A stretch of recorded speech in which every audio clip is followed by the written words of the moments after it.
Olá, ouvintes e leitores, sejam bem-vindos a mais uma conversa de peixe grande do Ictus Podcast. Eu sou o Thiago André Monteiro, @vulgutan, estou aqui com a Carol Simão pra gente conversar com mais uma mulher, Carol. Uma mulher cristã, uma mulher autora, mas eu vou deixar você apresentar a nossa convidada. Tudo bem, Carol? Tudo bem, então. Oi, pessoal, aqui é a Carol Simão e vai ser um prazer imenso, pelo menos pra mim, conversar com essa personagem maravilhosa, que é a nossa querida Ana Stout. E desculpa se eu errei o sobrenome, eu não sou boa nessas coisas. Mas a Ana, ela é filha aqui do nosso querido Guilherme. A Ana, ela é casada com o Bruno, ela é criada lá no Labri, e isso eu vi nas próprias redes sociais dela. Ela também é jornalista, autora, e vamos falar muito sobre seus livros, tá bom? Quer dizer, na verdade eu sei que você é autora de um livro e coautora de outro. Então a gente vai conversar bastante porque... a gente vai conversar, você vai saber por que a gente vai conversar. Mas eu quero muito que ela se apresente, tá bom? Pra gente depois poder bater esse papo. Tudo bem, Ana, com você? Tudo! Obrigada, gente, por me convidar. Fico muito feliz de poder participar falando desse assunto de livros, né? Que é algo que eu amo. Meu nome é Ana Stout, falou certinho o sobrenome. Aê! Eu sou de Belo Horizonte, né? Casada com o Bruno. Sou membro da Igreja Esperança, em BH mesmo. Sou formada em jornalismo, autora, né, do livro Fortes e Fracos, coautora de Eva Esther, é um livro também que eu amo muito. E estou muito feliz de estar aqui com vocês. Sim. Pessoal, se vocês estão aí situando Belo Horizonte, Igreja Esperança, sim, a Ana, ela é filha do pastor Guilherme e da Alessandra, que já foram peixes grandes aqui no Ictus. Os dois, então, né? A gente tem um episódio para cada um agora, completando aí o terceiro da família. Exatamente. Então, eu fiquei muito feliz quando ela aceitou o convite. Eu acho sempre muito importante a gente trazer pessoas aí que estão atuantes, né, no meio cristão, nas redes sociais, de uma forma tão responsável como a Ana, ela faz. Uhum. Mas, antes da gente entrar no bate-papo, tá bom? A gente tem nossa brincadeira, o dicionário. E se você não sabe o que é o dicionário, se é a primeira vez que você tá ouvindo aqui nosso programa, o Tam vai explicar pra você. E a gente já vai falar quais são as palavras que a gente se desafiou. É isso aí. Antes de explicar o dicionário, eu só queria pedir pra Ana não indicar livros que os pais dela já indicaram, né? Senão não vale. Não, pode indicar sim. Tomara, né?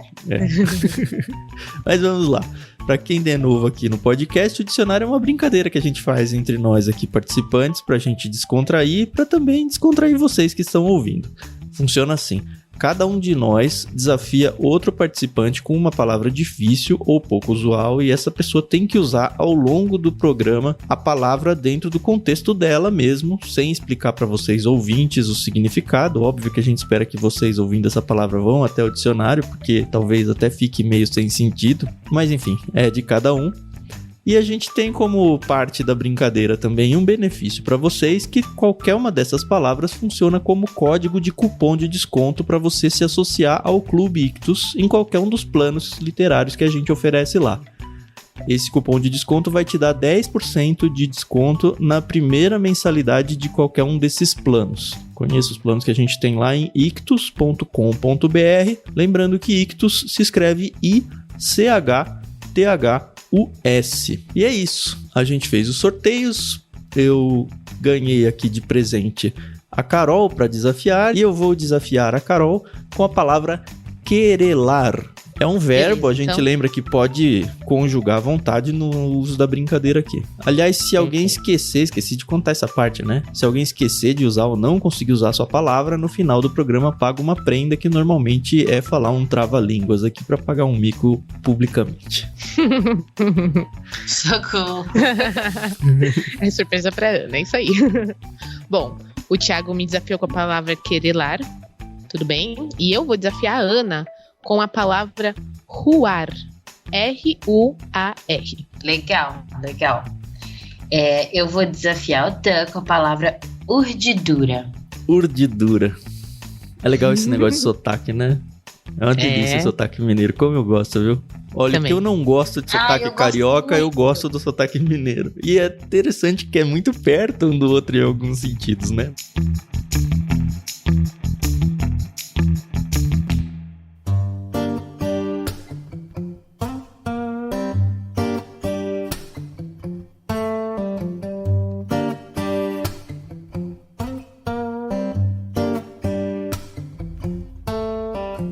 Bom, então hoje o Tan vai me dar licença, que hoje eu vou ser a host, tá bom, Tan? Fica à vontade. Ana, muito obrigada por ter aceitado o nosso convite. Eu tenho que te dizer que eu te conheci através do livro de Eva e Esther, que se tornou, assim, um dos meus livros favoritos da vida.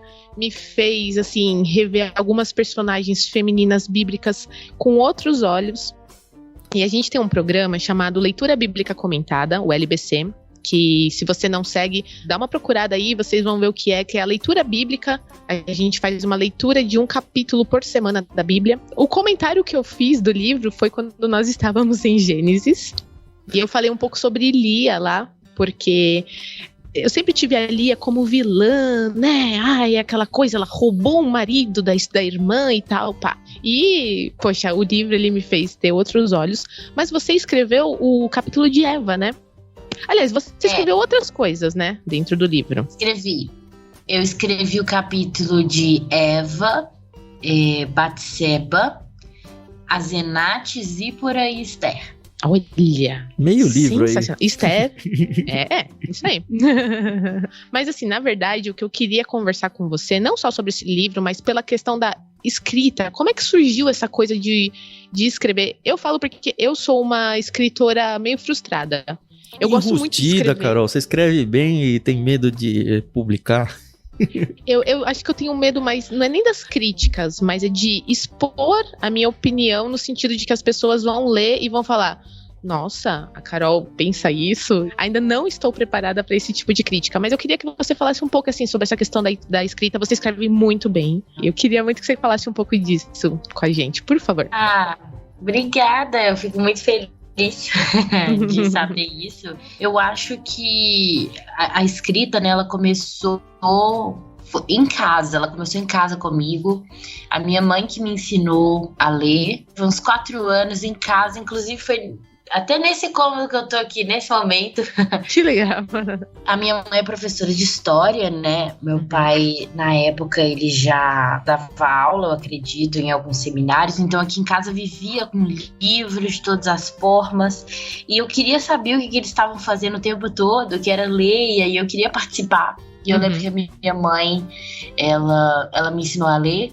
Mais tarde, ela também me ajudou, né, a começar a escrever. Eu lembro de pegar os livros e antes, né, de eu conseguir ler, e inventar as histórias mesmo que estavam nele, né? Que legal. E aí eu lembro de inventar 1000 histórias e depois, né, que eu consegui aprender a escrever, eu lembro de escrever essas histórias e meus pais sempre leram muito pra mim também. Pra minha irmã, né, Helena. Mesmo sabendo ler era um costume. Antes de dormir, a gente sentava, lia. Inclusive, um dos livros, né, que eu acredito que mudaram a minha vida foi o meu pai lendo à noite. E nas minhas andanças, né, ao ruar por aí, eu acho que me deparei, assim, com muitas histórias, né, algumas experiências que eu comecei a pensar que valia a pena colocar pra fora, né? Mesmo que essas opiniões às vezes pudessem ser difíceis pra alguém ouvir, ou que ia ter muitas críticas, alguém ia achar ruim, né? Porque uma hora alguém acha a sua escrita ruim.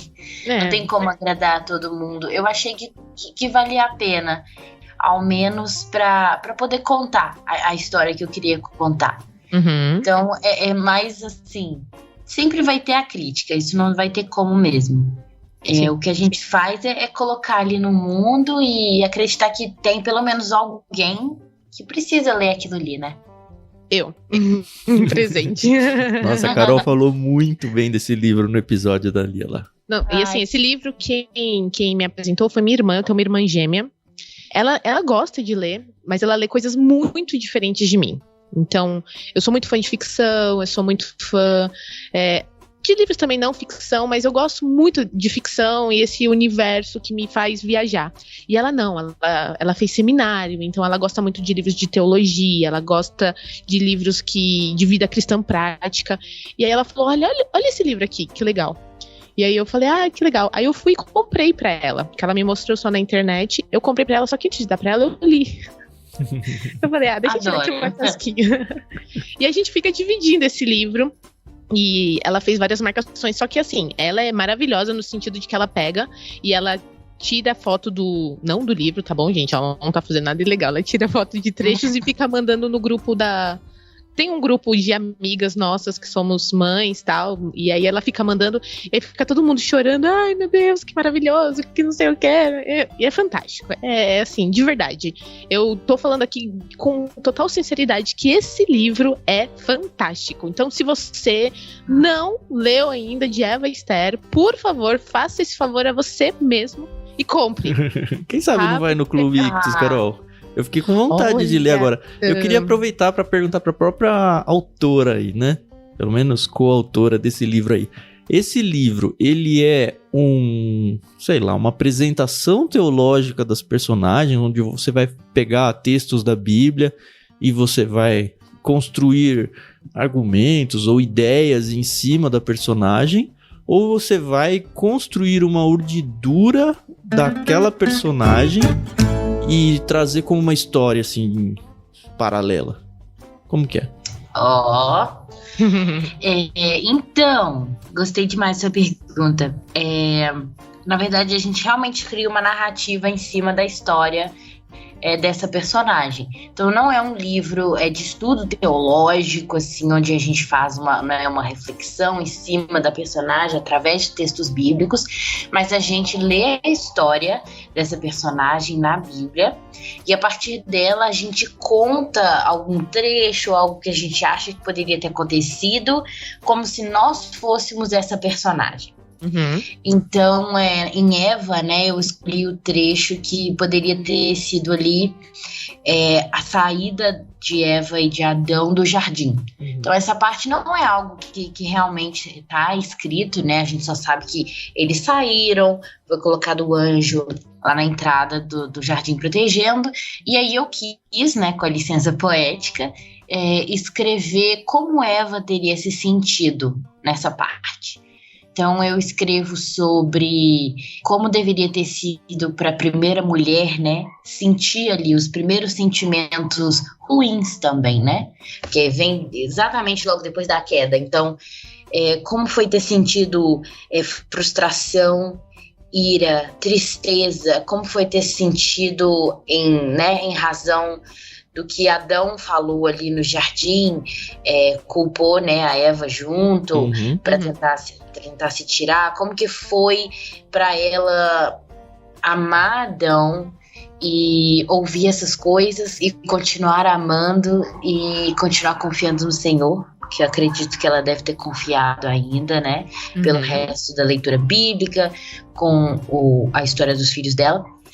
Então, essa é a temática. A gente pega um trecho e a gente tenta reconstruir em poesia, podia ser crônica, ou até mesmo, né, eu conto na narração de terceira pessoa, que é o que eu mais gosto, assim, mas eu acredito que no Gister eu fiz uma poesia.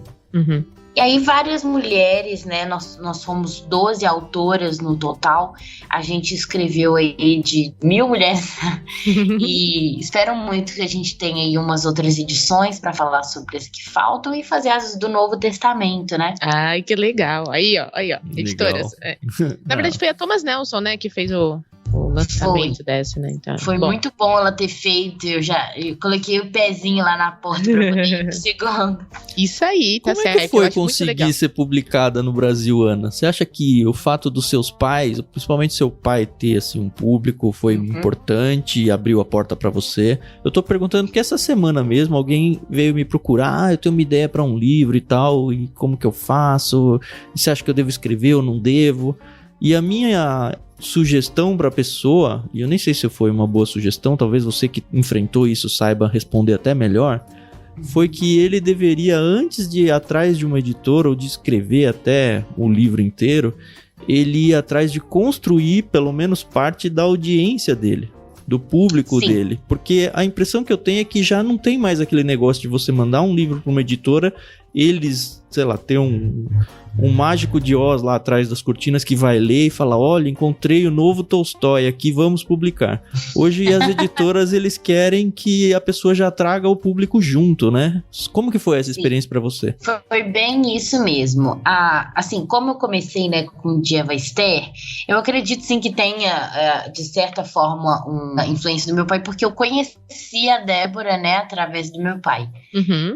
Meu pai e o Marcos Almeida, que é o esposo da Débora, eram amigos. Então, quando eu conheci a Débora, quando eles estavam namorando, foi por causa do meu pai. Mas a partir daí, a gente construiu uma amizade bem gostosa, assim. Eu amo a Débora demais. E eu sempre escrevi, assim. Então, quando eu ia pra casa da Débora, né, lá em Vitória, quando ela morava lá, acredito que ela ainda mora, ela sempre me via escrevendo, ela perguntava, o que você tá fazendo aí? Eu mostrava, assim, bem pequena. Então eu não tinha vergonha nessa época. A partir do momento que eu comecei até já não mostrava.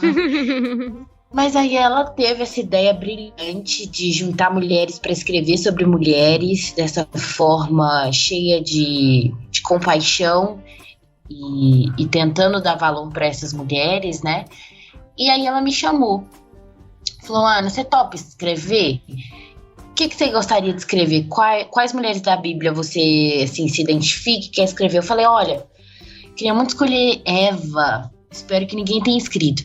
Ela falou, não, ninguém escolheu não. Aí eu peguei essa e aí eu peguei as outras também. Você já tinha na cabeça essa ideia de construir uma narrativa extra-bíblica, né? Sim, eu tinha. Eu sempre gostei disso. Eu ficava realmente imaginando.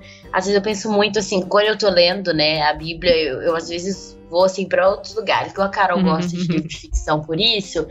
Eu gosto muito, né, de saber os fatos, mas eu gosto de ficar imaginando o que aquela pessoa teria sentido. Até porque, assim, em certos momentos, né, a gente lê, eu acho que a gente é confrontado, né? A gente tem muitos sentimentos em relação às coisas que acontecem.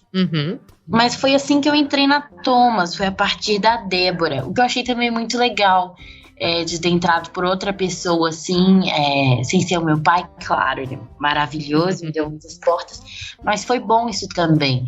E a partir daí, quando eu quis, né, escrever o meu livro solo, o meu livro sozinha, primeiro, na verdade, eu nem fui de cara pedindo pra Débora, nem nada assim, pra ver se ela tinha um número de alguém que eu poderia conversar.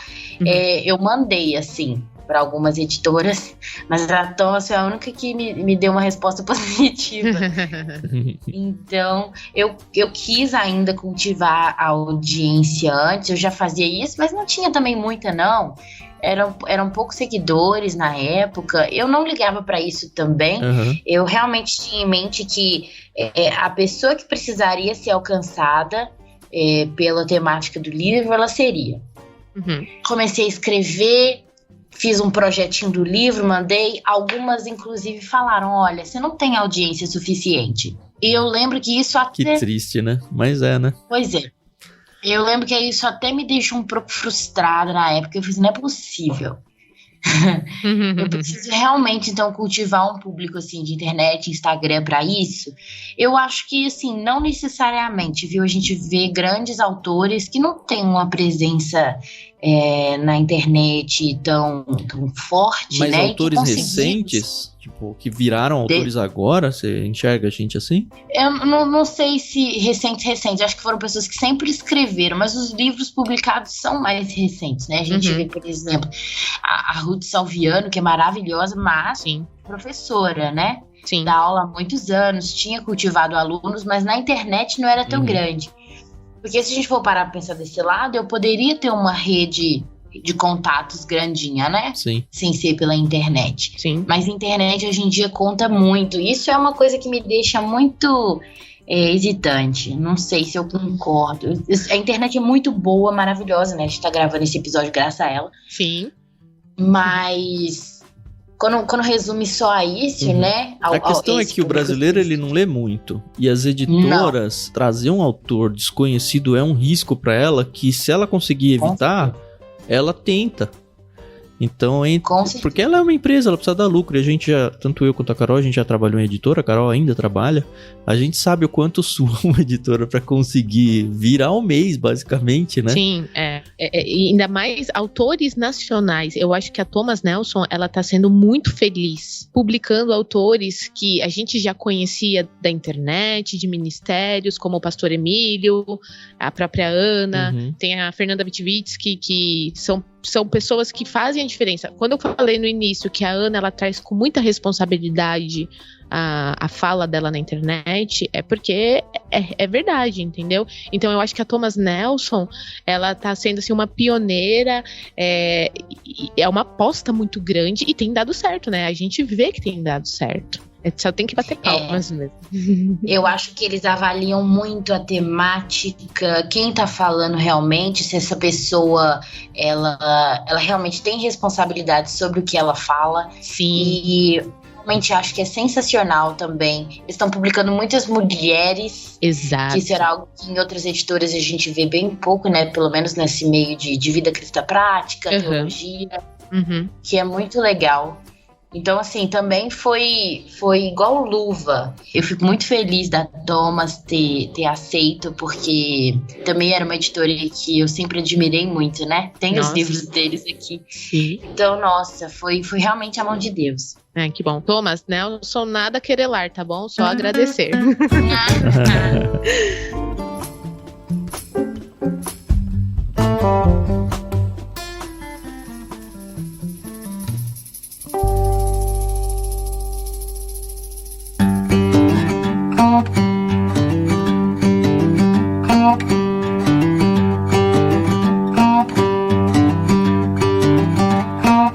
Bom, Ana, eu queria agora, a gente já conversou um pouco sobre o livro que você participou como coautora, agora eu queria conversar com você um pouco sobre o seu livro. Eu achei assim a temática fantástica, mas eu queria que a autora, né, falasse um pouco da experiência de ser publicada, da experiência, da responsabilidade de ser publicada e assim, como surgiu a ideia de você escrever esse livro. Então, Fortes e Fracos é um livro sobre ser cristão e ter depressão e ansiedade e outras doenças, né, de sofrimento mental.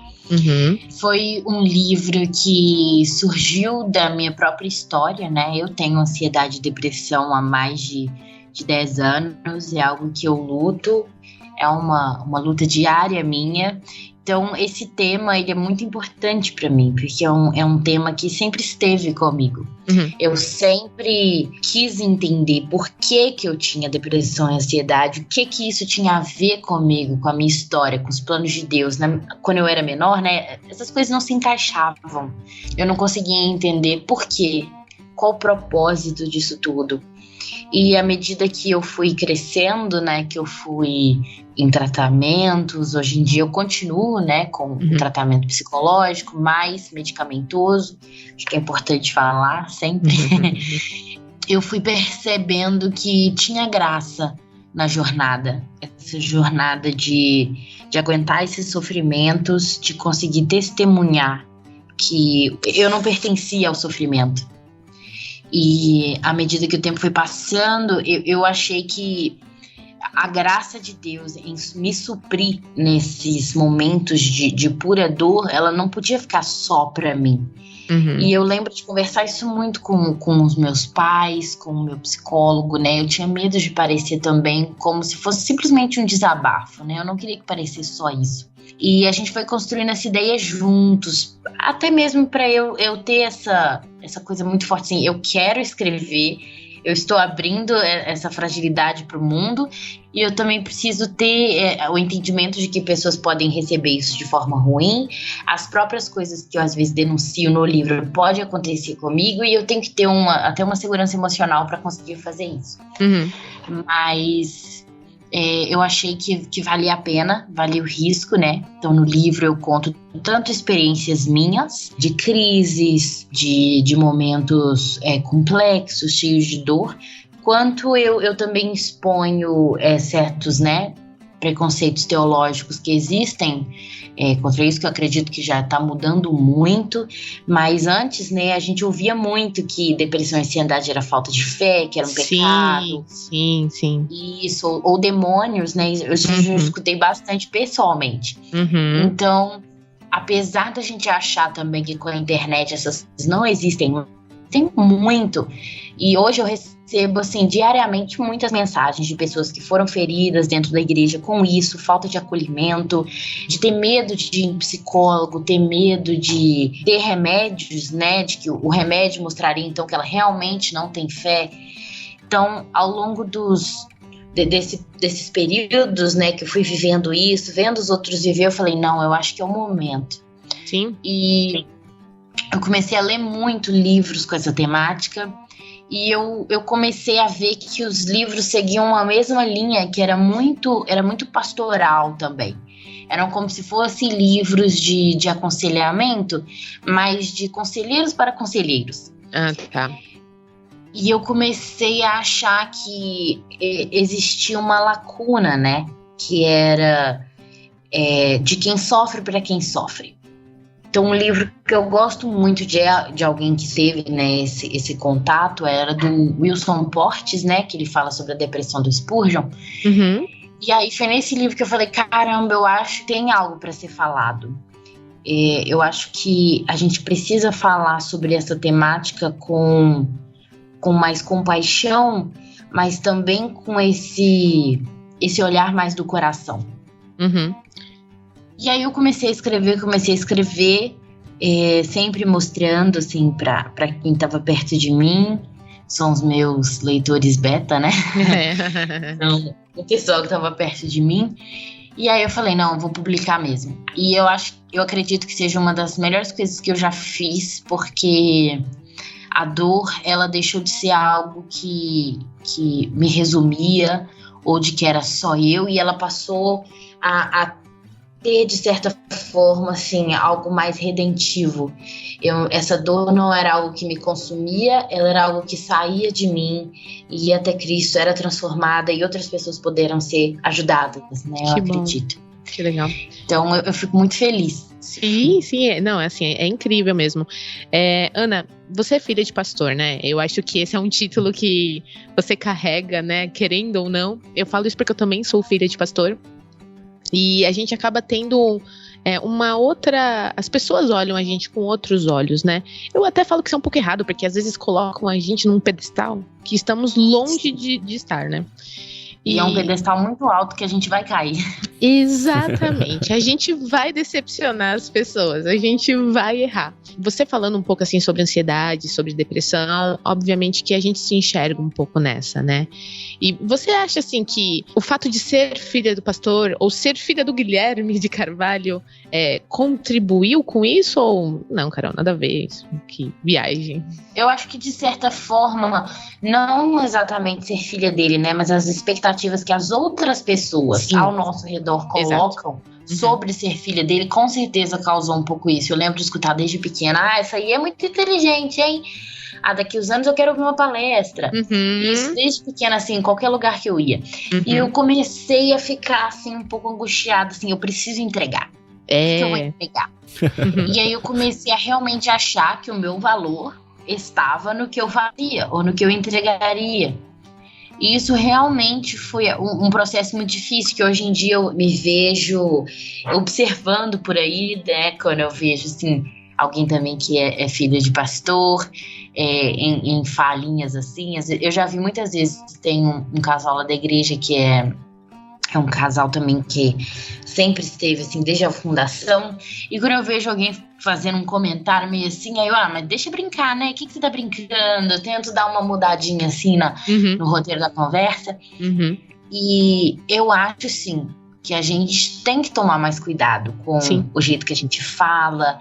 A gente tem uma ideia muito de que a gente tá falando, a gente só tá falando, ou que você falou uma vez, tá tudo bem, mas se todo mundo falar só uma vez, é 1000 anos em cima dessa pessoa de gente falando. A gente tem que ser mais intencional nas nossas relações e nas nossas curtas relações também. Eu acho que isso foi algo que me pegou muito. O que balanceava, né, era que os meus pais nunca colocaram essa pressão em mim. Então, eu lembro até mesmo depois de eu formar, né, no ensino médio, não queria fazer faculdade. A escola foi um período muito difícil para mim, de não conseguir estudar mesmo, por causa de diversos preconceitos que eu tive, né, muito bullying, muito racismo. E meu pai sabia disso, né, ele acompanhou tudo. Então, eu lembro dele virar para mim e falar, olha, tira alguns meses, tira uns 6 meses aí, estudando a Bíblia, lendo, e depois ou você arruma um emprego, ou você começa a estudar para, né, tentar o Enem, entrar na faculdade. Isso para mim foi maravilhoso, foi um momento que eu consegui dar uma pausa, respirar, e pensar realmente assim no que eu queria. E não teve uma pressão de alguma profissão que era assim, né, de certa forma de sucesso, nem nada assim. Médico, advogado. Eu lembro, nossa, nem um pouco. Qualquer coisa que eu quisesse fazer, eu tenho certeza que eles me apoiariam. Inclusive, eu até pensei numa época em abrir uma galeria de arte. Eu gosto muito de arte, eu pinto, eu queria muito isso. Aí meu pai já veio com a parte lógica, né? Não, então você quer abrir uma galeria de arte, você tem que dar uma estudada em administração. A gente vai olhar um mini curso. Aí eu já, não, também não quero, então. E eu lembro dele sempre me colocar muito pé no chão. E sempre falar, olha, Nelise, essa é a minha missão. Sua missão, ela pode ser essa ou pode ser outra. E pra mim não faz diferença desde que você esteja cumprindo a sua. Eu acho isso muito legal. Conversando com a sua mãe, eu lembro muito claro que ela falou isso. Quando eu e o Guilherme, seu pai no caso, abraçamos o ministério, foi uma coisa nossa como casal. Não se estende às minhas filhas. Óbvio que eu sei que a gente acaba participando como filho, né, como família, mas eu achei isso muito bacana, porque infelizmente existe uma pressão, e não todos os casos, obviamente, de pais que têm um ministério ou atuam de alguma forma dentro do cristianismo e querem que os seus filhos, olha, e não é uma monarquia, não vou morrer e o meu filho vai assumir o trono, né? Mas acho que nem é só no meio cristão, viu, Carol? Pais, normalmente, eles têm suas carreiras, principalmente pais empresários, a sonha que o filho se envolva e entre junto. Eu acho que é natural, não é nem pra julgar os pais. A mente que seus pais têm tá fora da caixinha, né? E é muito bom que você pode aproveitar. Ainda mais estando dentro do Labri, que todo mundo sabe que é uma coisa boa, é uma coisa espiritualmente boa. Então, óbvio que tem que trazer, mas não é óbvio.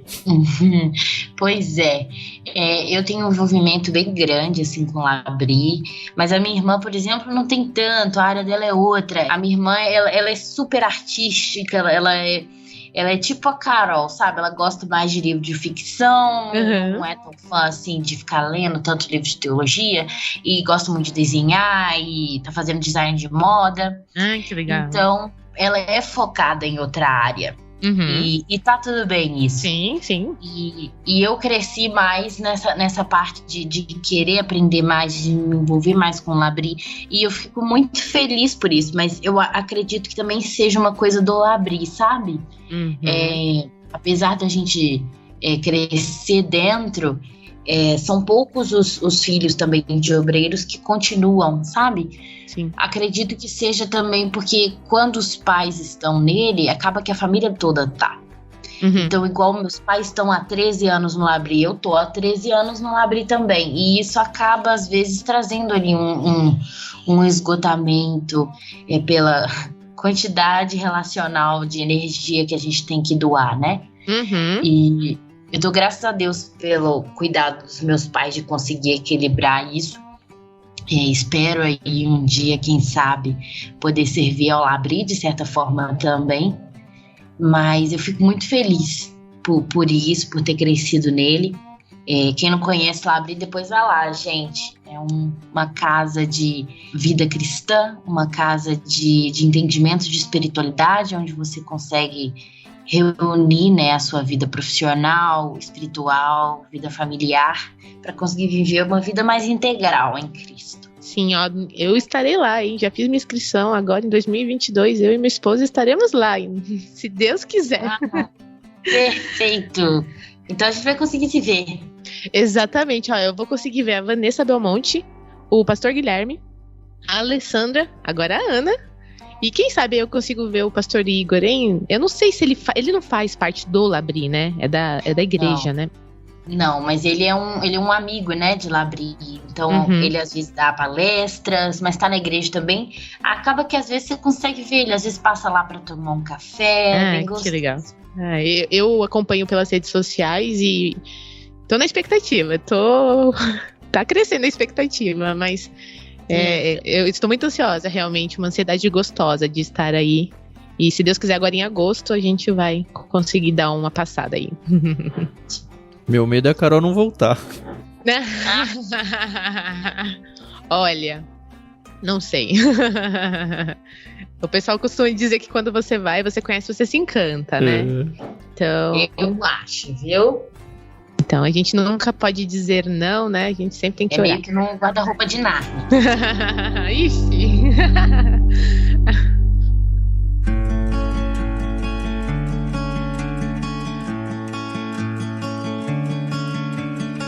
Bom, Ana, o papo tá maravilhoso. Eu amo quando a gente conversa, a gente conhece pessoas assim com quem a gente se identifica. E te acompanho também, sim, nas redes sociais. E eu sei do seu trabalho, que é muito sério. Mas eu queria muito conversar com você sobre essa questão da leitura. Então a gente sabe, sim, que o seu pai e sua mãe sempre leram muito. Continuam lendo, né? São muito atuantes nessa área. Mas a gente sabe que filho de peixe não é peixinho. E apesar de você ser peixe grande, eu sei que você conquistou seu espaço ali sozinha, né? E como é que foi essa questão da leitura na sua vida? Você falou que tinha um pouco de dificuldade em estudar, mas a gente sabe que não necessariamente em ler, né? Então, como é que foi? Eu tive uma dificuldade de estudar, assim, mais por causa do ambiente escolar. Mas em casa eu sempre fui de ler muito. Tinha muito livro à disposição, de ficção e de outras áreas. Inclusive, né, o livro que eu mais associo, assim, à minha infância é o livro das Crônicas de Nárnia, do C.S. Lewis. É o livro que meu pai lia para mim à noite. Que legal. Isso era uma coisa nossa, minha e da minha irmã com ele. E eu lembro que ele lia todas as noites antes de dormir. Ele pegava aquela versão que é gigante, antiga, sabe, de capa dura, com aquelas ilustrações lindas. E eu lembro de dormir, assim, eu acho pensando que eu tenho essa edição. bom. É linda demais, Olha. né? Não é? Nossa! A minha até a capa até rasgou. A gente teve que mandar reconstruir ela. Sim. E eu lembro de dormir pensando no quão bom seria ter um Aslan pra mim, igual a Lúcia tinha. E foi aí que eu comecei, assim, essa jornada. Eu acredito muito forte, assim, de a vida cristã e a vida da ficção. E tinha muitas perguntas. Crônicas de Nárnia é um livro que eu acho que todo pai tinha que ler pros filhos. Não tem jeito. Eu tenho um filhinho de 3 anos, ele acabou de completar 3 anos. E a gente começou a querer ler com ele. Ele sempre teve os livrinhos dele, ele sempre teve a curiosidade de pegar, mas agora é uma coisa mais intencional mesmo. E começamos com o Peter Pan. Mas ainda não chama assim muita atenção dele, então a gente tenta. A gente não quer forçar, obviamente, que a gente quer que seja uma coisa super prazerosa dentro de casa. Então a gente tem Funkos Pops dos personagens, a gente tem algumas edições muito bonitas da Kozak Naif, que era uma editora maravilhosa. Então a gente vai mostrando pra ele, vai tentando ali, porque a gente quer muito que ele tenha esse apreço pela leitura. Mas Crônicas de Nárnia, com certeza tá na minha lista pra apresentar pra ele, porque é um universo maravilhoso. O C.S. Lewis, ele foi tão feliz quando ele escreveu esse livro. Eu acho que se fosse eu ia quando eu terminasse de escrever os livros, eu ia falar assim, acabou, não tem mais o que fazer. Zerei na vida, entendeu? A gente vai fazer isso quando acabar o LBC, Carol. Opa, é isso aí. Pois é, né? E assim, tem vários outros livros dele também que eu gosto muito, mas esse ficou marcado pra mim. Eu lembro também de ter muita poesia, muitas fábulas antigas. Eu lembro de uma versão das fábulas, acho que de La Fontaine, tinha aqui em casa. Eu lia muito. Monteiro Lobato, li demais. Uma versão bem bonitinha que tinha também. Contos de Narizinho. Também sempre teve, assim, literatura nacional em casa também. Apesar que eu, a Elisa, considero algumas literaturas nacionais muito mais difíceis de conseguir entender, né? Assim, Grande Sertão Veredas aí bate um pouquinho em 1000 coisas aí. É difícil conseguir entender, então tive que começar mais tarde. Mas nessa linha de livros, né? Crônicas de Nárnia foi maravilhoso. Mais tarde também li muito Hobbit, né, do Tolkien. E aí, parceiro, né? É uma outra linha, na verdade, de narrativa, né? Acredito que é bem mais adulta. Mas bom demais também, a partir ali dos 12, dá pra começar a pegar. Hobbit, Senhor dos Anéis. Vai crescendo, né? Nossa, é maravilhoso. E assim, o bom é que existem livros o suficiente pra gente nunca se cansar de ler, né? Então, o que a gente gosta das conversas aqui com Peixes Grandes é que algumas indicações são iguais, acho que não tem jeito, acho que a nossa formação como leitor, ela tem muitos autores em comum, mas sempre tem aquele tesourinho que é diferente, que faz toda a diferença na vida da pessoa, né? Então, ó, você citou, por exemplo, Monteiro Lobato, que infelizmente hoje em dia a gente vê que não... Os pais... Eu tô falando dos pais porque começa em casa, né? Os pais, eles não têm muito esse apreço de apresentar, fica com medo, é folclore, não sei o quê, né? E aí a gente acaba perdendo uma grande oportunidade, né? E eu não tô falando mal aqui, tá bom? Entendam a minha fala, pessoal. Mas aí apresentar Harry Potter tá tudo bem. Então, eu gosto, tá? Eu leio. E não é essa a minha crítica. A minha crítica é que às vezes as pessoas, elas deixam de consumir uma coisa tão gostosa, nacional, brasileira, regional, para consumir uma coisa que é tão longe da nossa realidade, tão longe da gente, sabe? E sim, é bom, é gostoso. Eu sempre falo que ler é maravilhoso. Leia. O que você quiser, leia. Dentro, né, de uma cosmovisão ali.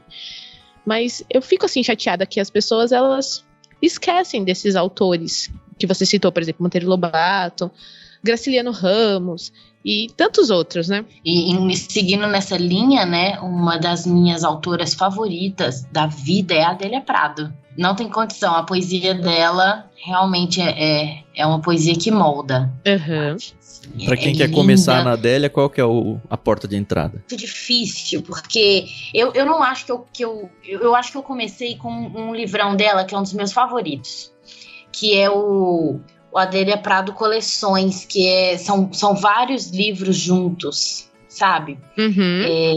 Eu acho que chama Coleções. Eu gosto muito também do livro dela, que chama Coração Disparado. Tem vários, assim, sabe? Acho que Filandras. Também é muito bom. Agora, a coletânea dela, que é um grandão, assim. Aí tem, tipo, como se fosse todos os melhores. Começa nos melhores. Então, assim, os mais também... Tem alguns que são mais fáceis de digerir, mas a Adélia Prado é muito, assim... É coração, sabe? Ela fala e você vai entendendo de uma vez, assim. Poesia, assim, foi algo muito grande, assim. Mas a Adélia Prado, pra mim, é a principal, das que eu gosto. E eu gosto de ter uma brasileira na primeira. Boa.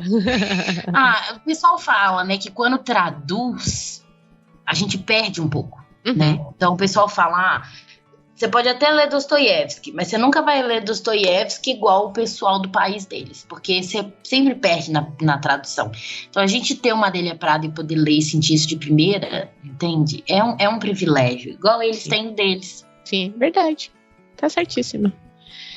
E aí, o que mais que te moldou aí pra você ser a Ana que você é hoje? Então, né, já que a gente tá nessa linha aí dos livros de literatura, então já falando assim de Dostoiévski, eu acho que Crime e Castigo é um livro que me moldou muito. É um livro que mexe comigo. Uma vez eu li, né, o Nietzsche falando que essa obra, né, ela, personagem principal, acho que é Raskolnikov. O nome dele é meio difícil. Não sei se eu pronunciei direito, não. Mas ele é pressionado pela moral cristã, né? E essa moral cristã que faz ele, no final, até se entregar para os crimes dele, é uma moral fraca, né? E eu acho que é exatamente o contrário. Que triste ouvir isso, né? Eu acho que o livro é exatamente, na verdade, que sem essas pressões éticas externas, a própria alma do personagem principal, ele sabia que ele precisava se entregar para ser redimido, né? Eu acredito que assim, nesse universo, né, que Dostoiévski criou, um mundo que não tem salvador, né, ele é pura angústia, pura sujeira. Essa culpa, ela não some no ar, né? Não tem ninguém pra tomá-la pra si. Então, eu acho que o personagem, ele entende isso. Ele tem que tomar a culpa dele pra si. Ele até fala, né, que quando ele... Spoiler, gente. Quando ele mata lá a velhinha, ele acaba matando a si mesmo, né? Então, quem tem que se entregar é ele. E eu acho que é uma história, na verdade, de redenção. Então, foi um livro que, nossa, me colocou na parede demais. Também porque, né, uma hora a gente entende que todo mundo é capaz de fazer atrocidades e coisas horríveis. Então, e entender que crimes precisam ser punidos. Isso faz um entendimento também do nosso pecado muito grande, né? Se não tivesse Jesus, quem que ia tomar sobre si? A gente. Eu acho que, assim, a literatura também é boa pra isso, sabe? Ela leva a gente pra muitas coisas, mas faz a gente voltar. Sim. Eu gosto muito de analisar os livros, assim, fazer umas resenhinhas, não mostro pra ninguém também. Sabia que esse livro foi indicação do seu pai? A gente enviou ele no kit quando o seu pai indicou. Mentira! A do meu pai eu não escutei. Pois é, aí que legal. Foi assim, muito bacana. Legal! E é muito bom saber que, assim, não é uma coisa que só fica nele, né, no Pastor Guilherme. É uma coisa que ali a família inteira... Sua mãe também citou, se eu não me engano, esse livro. Mas é legal, que é uma coisa que é... tanta gente citou, né, Carol? Oh! Legal demais. Sou bom saber que tá todo mundo lendo esses livros. Não tem que é? ler mesmo. Isso aí. Pois é. Alguém já falou de Jane Austen? Já mandamos. Eu não lembro. Eu não lembro se foi indicação de Peixe Grande. Eu sei que a gente já enviou o Orgulho e Preconceito. Mas se você tiver mais indicação dela, Pois é, porque Orgulho e Preconceito é meu livro favorito. Eu também gosto, entendeu? Eu sou clichê, mas na verdade eu brigo com quem fala. Vocês ficam do lado do orgulho, eu fico do lado do preconceito. Adoro. Não, olha aqui. Mas eu li. Preconceito. Então tá. Eu acho que... Eu sempre fiquei admirada com o jeito de escrita da Jane Austen. Eu acho a narrativa dela muito fantástica e eu acho que ela é muito subestimada. Como um livro de romance feminino clichê. Eu acho que ela é subestimada. Eu acho que é um livro maravilhoso por mostrar duas pessoas cheias de falhas, cheias de preconceitos, orgulhos e mil coisas diferentes. E como o amor, ele transforma e redime esses males.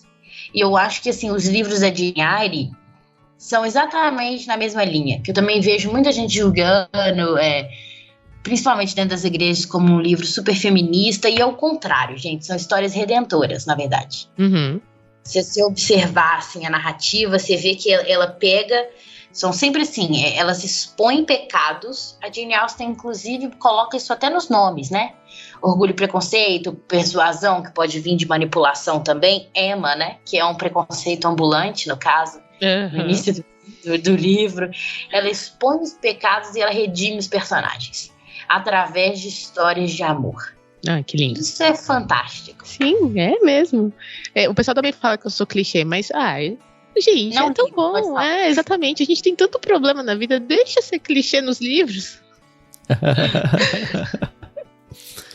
Mas já que a gente já mandou Orgulho e Preconceito, qual que é um outro suprassumo da Jane Austen aí, se a gente quiser mandar? Olha, Razão e Sensibilidade. Gosto muito. Eu li esse na época da faculdade, mas eu tive que ler só pra fazer um trabalho, então eu não cheguei a ler ele inteiro.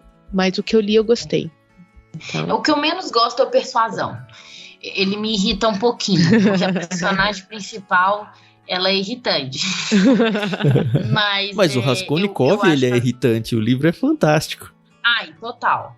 Ele é muito irritante. Mas a gente tem que aceitar, né? Personagens principais, a gente é muito irritante. Cada um aí, personagem principal da sua própria vida, né? É muito irritante. Então, autores que mostram o tanto que a gente é chato, é bom. Mas o Razão e Sensibilidade eu gosto muito. É um livro até que eu acho que ele até mostra assim também Razão e Fé. de certa forma. A sensibilidade, às vezes, ela aposta demais e a razão aposta de menos. E como achar um equilíbrio. E o amor transforma novamente e consegue juntar em harmonia esses opostos, de certa forma, que não são tão opostos. E eu gosto muito desse, assim. Se vocês lerem aí, depois gostam, comentem comigo. Eu gosto. Vou brigar com quem não gosta de House. Ixi! Tô brincando. Eu tô de boa nessa. Essa eu saí ilesa. Lê muito Jane Eyre também. Jane Eyre ela segue nessa mesma linha, assim, da Jane Austen. Eu, inclusive, choro muito nos filmes. Assim, o filme nunca chega aos pés do livro, mas tem uns que até chegam, viu? A Jane Eyre é da Emily Brontë, não é, né? São irmãs lá. Isso. É a Emily, né? Não, é da Charlotte. É, Charlotte, isso. A Emily Brontë é do Morro dos Ventos Uivantes, uma coisa assim, eu acho. Isso. O Morro dos Ventos Uivantes eu já não gosto tanto, mas essas irmãs, elas são muito boas. Eu prefiro a Jane Eyre. Mas o filme é muito bom. Sim. Mas é extremamente melancólico, assim. Então... Exato. Eu gostei muito do filme. Eu assisti depois que eu li. Então, é que eu não gosto muito da atriz que fez a protagonista, que é a atriz que fez difícil, o Alice no País Maravilhoso. Pra mim, ela conseguiu estragar a Alice de uma forma nunca feita antes. Pois é, ela também fez um outro filme que é... Ai, gente, do Gustavo... Montanha Escarlate. Também não curti. Eu acho que eu não gosto da atriz. Mas tem Madame Bovary, que ela também atuou. Tá. Sim. Também não curti. Aí eu falei, poxa, o problema acho que não sou eu. Daquelas, né? Sim. Mas Madame Bovary eu não gostei do livro. É que eu fiz o meu TCC na faculdade, baseado em Madame Bovary e o Primo Basílio, então foi assim, uma coisa bem tensa, assim, uma escolha bem errada na minha vida. Ter falado Deve ter sido uma escolha difícil, né? Porque é um livro, você mastiga ele com dificuldade. Nossa, e eu acho que eu era muito imatura na época. Já faz, assim, quase 12 anos que eu me formei. Então, hoje eu tenho outra visão. Mesmo se eu falasse do mesmo assunto, acho que o trabalho seria outro. Mas faz parte. Faz parte. Eu gosto muito também do Kafka. O Processo? Eu gosto muito do jeito que ele escreve, a narrativa dele me prende muito. Eu gosto, meu favorito é a Metamorfose. Acho que é o que as pessoas mais leem também. Esse é meu favorito, porque eu acho que todos os livros que mostram a vulnerabilidade e como a gente realmente é, e como a gente precisa ser transformado, me pegam. Então, assim, todos os livros nessa temática, elas vão me pegar. Legal. Que mais? Mas assim, voltando, né, pros livros crentes. Brincadeira, gente, porque Jane Austen é crente. Pois é. Acho que Dostoiévski também. Então, assim. E o Lewis, né? Pois é, o Lewis com certeza. Mas eu acho que esse é um clichêzão. Mas é um livro que não tem como eu não falar. Que é O Ego Transformado, do Tim Keller.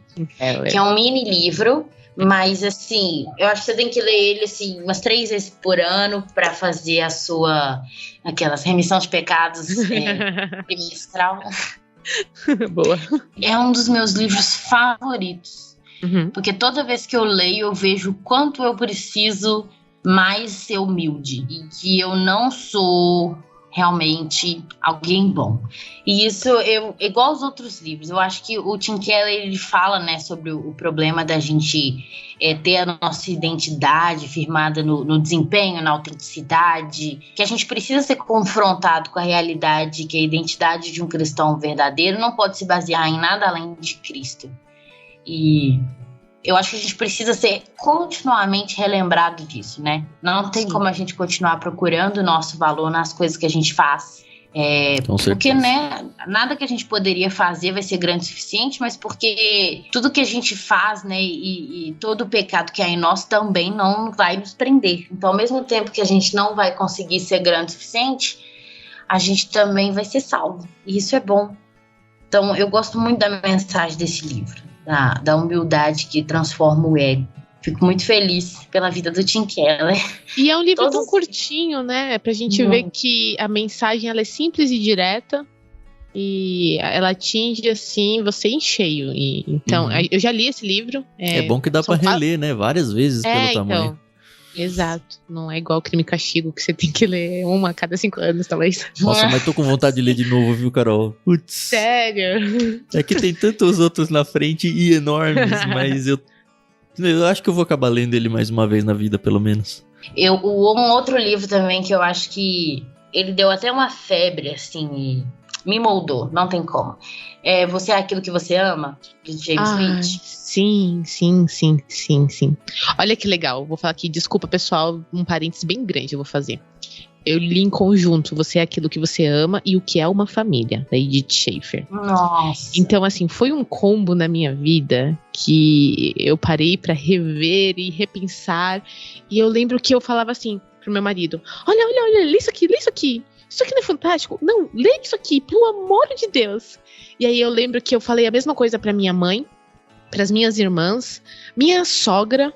Então, assim, eu pus todo mundo pra ler os 2 livros, porque eu acho que eles casam de um jeito que obviamente não foi intencional, são 2 autores totalmente diferentes, mas que fizeram um combo tão bom, tão bacana, que eles moram no meu coração. São 2 livros fantásticos.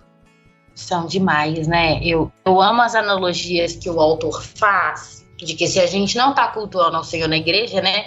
A gente tá cultuando alguma coisa em algum lugar. Pode ser trabalho, cultura, política. Se você não estiver colocando Deus no centro, você está colocando outra coisa. Exato. Nós somos seres relacionais, nós somos seres que amam e a gente é aquilo que a gente ama. Então, nossa, sensacional. E tudo isso tem podcast, hein, galera? Literário lá no Ictus Podcast. Ego Transformado, Você é Aquilo que Ama, Jane Eyre, Orgulho e Preconceito, Crime e Castigo, tá tudo lá mastigadinho pra vocês se deleitarem. Tem até Crônicas de Nárnia, mas só o primeiro livro. Tem que ter tudo. Em breve. Eu quero. Isso. E vocês já leram Manso e Humilde, do Dane Ortlund? Não, mas tá todo mundo falando desse livro, né, pela The Pilgrim.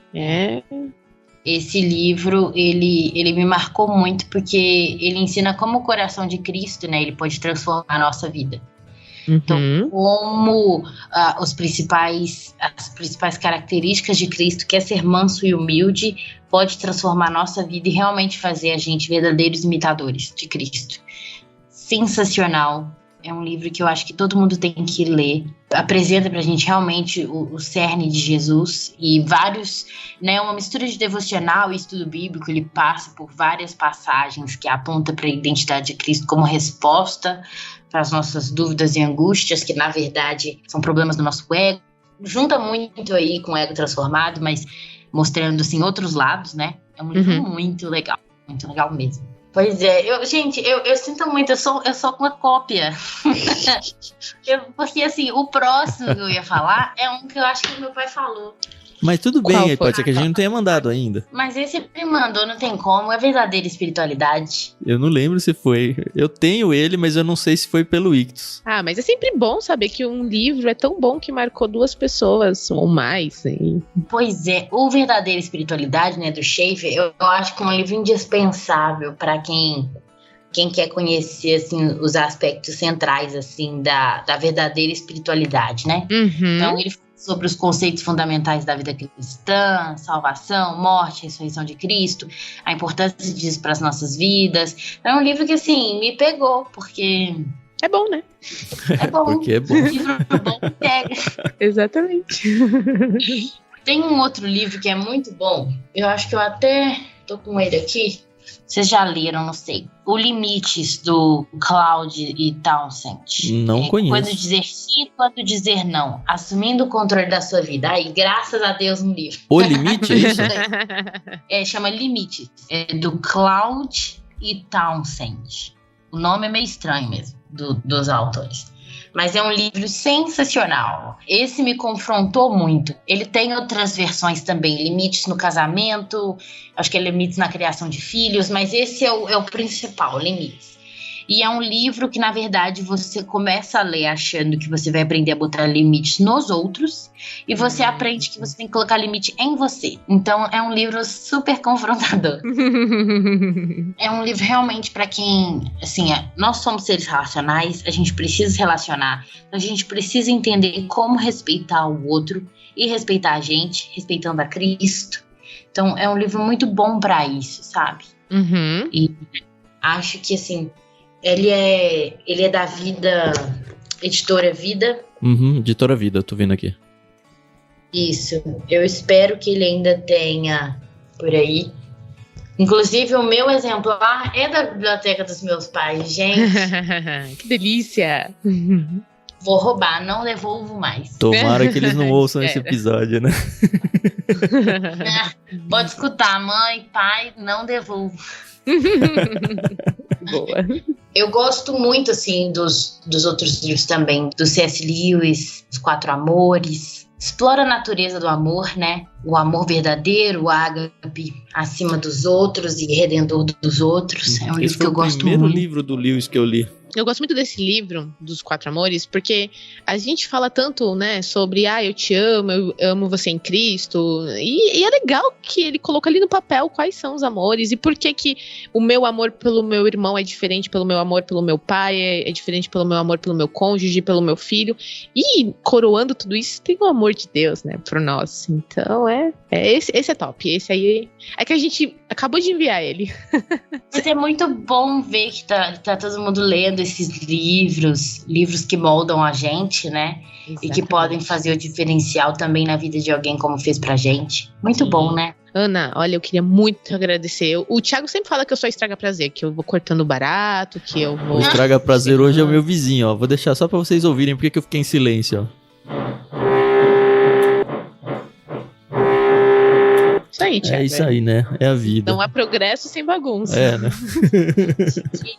Que tristeza. Acontece. Quem nunca passou por isso? Mas eu queria muito agradecer a Ana. Sou muito grata pela sua vida. Oro muito a Deus para que você, junto com seus pais, seu esposo, sua irmã, sua família, continuem sendo atuantes e bênção como vocês têm sido no Labri, na igreja, nas redes sociais, porque eu acho que hoje em dia, principalmente as redes sociais, elas estão muito saturadas de coisa ruim, né? De críticas, de pessoas mal intencionadas. Então é tão gostoso quando você conhece pessoas que são leves, pessoas que têm propriedade na fala, mas de uma maneira tão humilde, tão gostosa, tão mineira, né? A gente agradece demais, foi uma lista maravilhosa. Eu tô louca pra ler um pouquinho mais da Jane Austen. A Dri do Irmãos.com, ela não curte muito, mas eu tenho certeza que se a gente mandar esse e quiser gravar lá um literário com eles, ela vai topar, até pra tirar o gostinho ruim do Orgulho e Preconceito que ela não gostou. Mas nesse último pedaço do podcast, a gente faz um bate-bola, assim, um jogo rápido. Eu vou fazer algumas perguntas pra você responde, não precisa justificar, mas se quiser não tem problema, pra gente começar a se despedir. Todo mundo usou as palavras aqui, então agora a gente vai encerrar.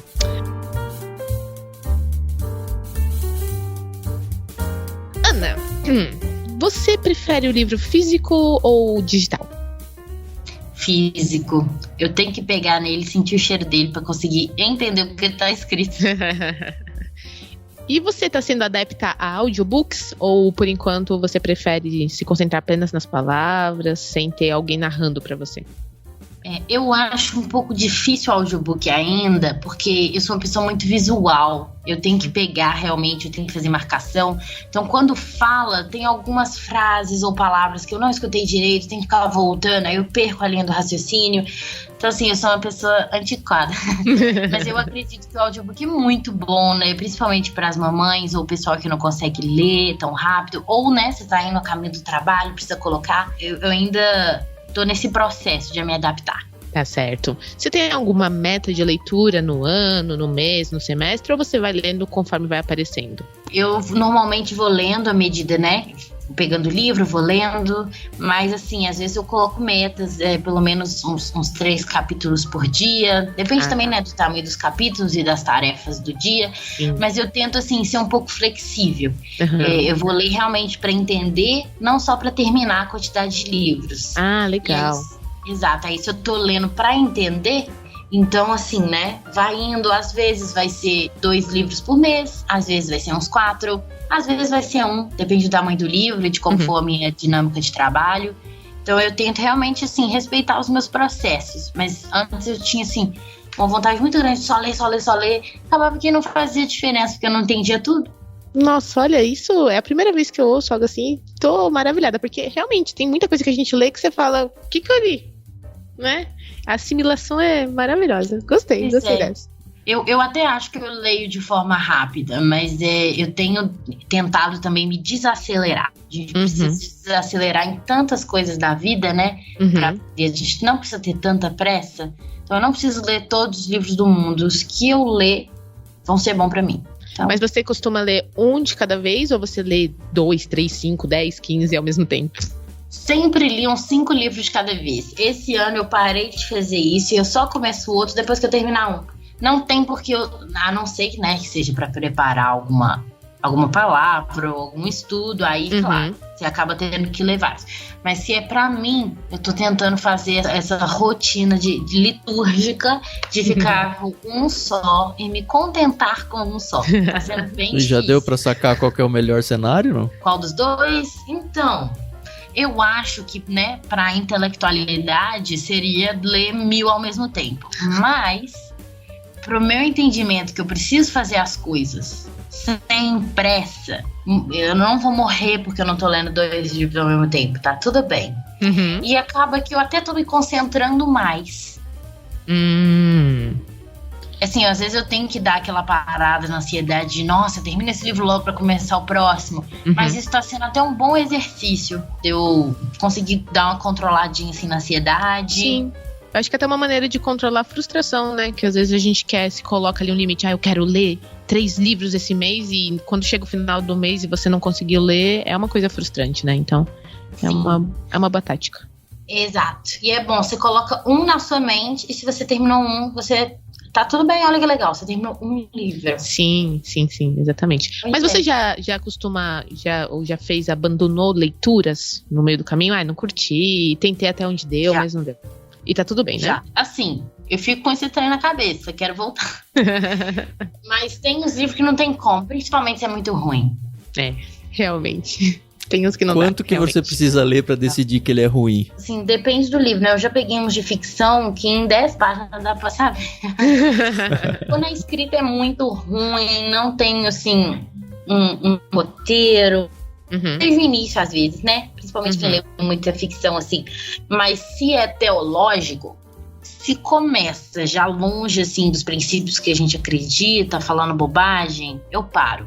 Eu não gosto de ler só pra ler. Ainda mais se é uma divergência teológica séria, né?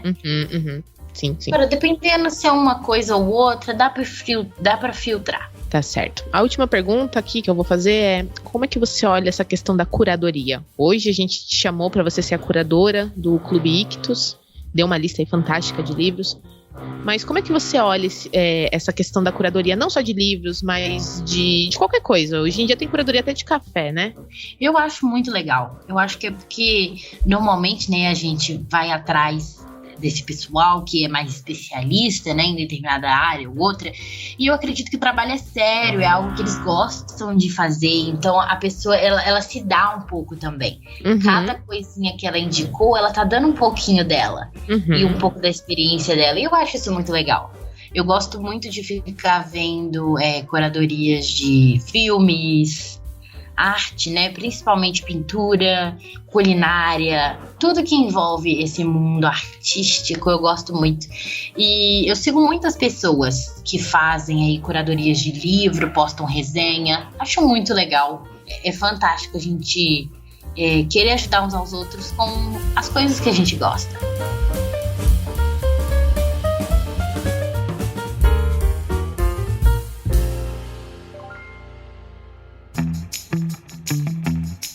Eu tô muito satisfeita, eu queria, claro, ficar conversando aqui mais e mais, mas eu vou ter aí a minha oportunidade de conhecer a Ana no Labri, pessoalmente. Se Deus quiser, a gente vai bater um papo bem gostoso, comendo um bolinho, tomando Ela vai café. vir pra São Paulo quando você for lá, Carol. Né? Espero que não. Mas muito obrigada, Ana, por ter aceitado o convite. Foi um prazer imenso conversar com você. A gente sempre ganha muito conversando com os peixes grandes e você é uma peixe grande, assim, com um P e um G bem grandão mesmo. Foi muito bom mesmo. Pessoal, muito obrigada pela audiência, pela paciência. É sempre muito bom conversar com pessoas inteligentíssimas. Eu me sinto muito burrinha perto delas, mas aí eu só fico pensando, ok. Para com isso. Eu ainda tenho muito caminho para percorrer. Se você não conhece o Clube Ictus, essa é a oportunidade perfeita. Acesse o nosso site ictus.com.br. Ictus se escreve ICHTHUS. Lá nós temos os nossos podcasts, nós temos os nossos planos que vão desde os 0 anos até infinito aí. Tem para todos os gostos até e sabores. Exato. Nós temos curadorias fixas, então dá uma olhadinha lá no Plano Mar, no Plano Bíblia. Esse programa ele vai no Plano Peixe Grande, então pelo menos um livro que a Ana indicou aqui a gente vai colocar no kit, você vai ter o prazer de ler e depois comentar se gostou ou não e por quê. Para você aproveitar, você tem que assinar, ser assinante do Plano Peixe Grande dentro do mês de publicação desse podcast. Aí o livro que vai no mês seguinte é uma das indicações da Ana. Um dos livros, né? Quem sabe talvez até os 2, porque no Plano Peixe Grande a gente sempre manda pelo menos 2 livros. Se você quiser continuar conversando com a gente tem um grupo no Telegram. Então é só acessar t.me/Clube Ictus e lá a gente conversa sobre várias coisas, sobre livros, sobre o podcast. De vez em quando surge aí um meme, uma piadinha, uma brincadeira e tamo lá. A cada 100 novos inscritos no Telegram, a gente sorteia livros. Ó, que delícia! E é tudo de graça. Então, assim, se você também quiser nos seguir nas redes sociais, todas as redes tá Clube Ictus. Então, segue a gente e vamos fazer o clube crescer, vamos divulgar aí uma boa literatura, que essa é a nossa missão e visão. A gente só quer ver vocês lendo, nada mais. E como a gente inverteu os papéis aqui, obrigado pela sua audição, pela sua paciência. É isso que você fala?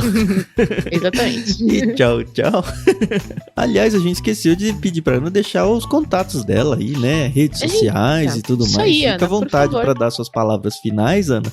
E deixar os caminhos para pessoas te encontrarem aí. Gente, se vocês quiserem saber um pouquinho mais do que eu falo, ver o livro e tudo mais, meu Instagram é ana.stout. Todas as redes sociais, na verdade, vai ser Ana Stout, então dá pra me encontrar por aí. Canal do YouTube que tá começando, então assim, tem pouquíssima coisa, mas eu espero poder continuar aí. Meu livro, né, Fortes e Fracos, e tem esse que a gente falou bastante também, de Eva Esther. Fiquem à vontade, podem mandar mensagem para mim depois, falando se gostou ou não, seus pensamentos. E fico muito feliz, gente, de ter participado. Foi muito gostoso. Obrigada. Legal, obrigado, viu, Ana? Um prazer enorme. E espero que vocês, ouvintes, tenham curtido bastante. Aproveitem, se não conhecem todos os peixes grandes que a gente já entrevistou, volta algumas casas aí. E se inscreve, né, no Ictus Podcast, escolhe o seu aplicativo favorito aí. E não perde mais nenhum episódio. Tanto o Ictus Podcast quanto o Leitura Bíblica Comentada, que é um outro podcast que a gente produz. Então você tem que se inscrever nos 2 aí, se você quiser participar, tá bom? Até mais, então. Semana que vem a gente volta com mais um programa no Ictus Podcast.